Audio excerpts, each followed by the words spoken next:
मशहूर यूट्यूबर एल्विश यादव की मुश्किलें बढ़ती जा रही हैं। एल्विश समेत 8 लोगों के खिलाफ नोएडा पुलिस ने कोर्ट में 1200 पेज की चार्जशीट दाखिल कर दी है। इस चार्जशीट में कई चौंकाने वाली बातें निकलकर सामने आ रही हैं। चार्जशीट में नोएडा पुलिस ने दावा किया है कि एल्विश यादव सांपों और उसके जहर के लिए एक वर्चुअल नंबर का इस्तेमाल करता था।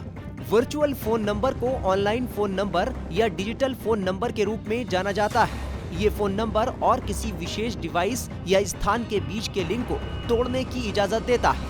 वर्चुअल फोन नंबर से एक ही नंबर का इस्तेमाल करके इंटरनेट से जुड़े कई उपकरणों पर कॉल ले सकते हैं। कोर्ट में दाखिल की गई चार्जशीट में बताया गया है कि एल्विश को जब पार्टी आयोजित करनी होती थी और उसे सांपों और जहर की जरूरत होती थी तो वो विनय नाम के अपने साथी को वर्चुअल नंबर से कॉल करता था। विनय इसके बाद अपने करीबी ईश्वर को कॉल करता था। ईश्वर का संपर्क राहुल समेत बाकी सपेरों से था।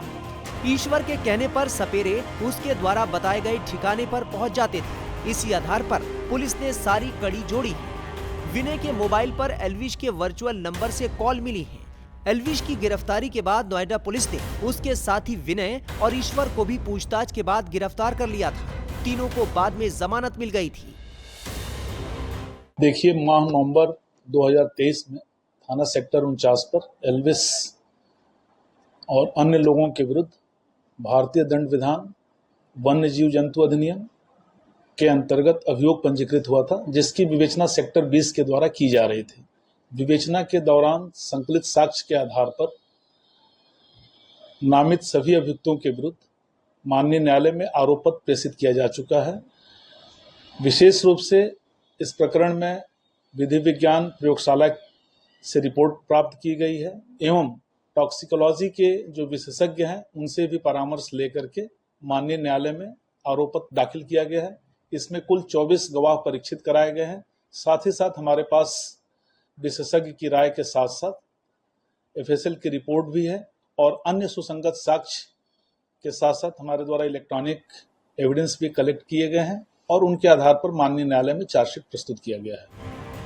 नोएडा पुलिस ने ईश्वर के बैंक्वेट हॉल में सांपों का जहर निकालने का जिक्र भी चार्जशीट में किया है। चार्जशीट में 24 गवाहों के बयान शामिल किए गए हैं। चार्जशीट में नोएडा पुलिस की ओर से बताया गया है कि एल्विश का इस मामले में जेल भेजे गए सपेरों से संपर्क था।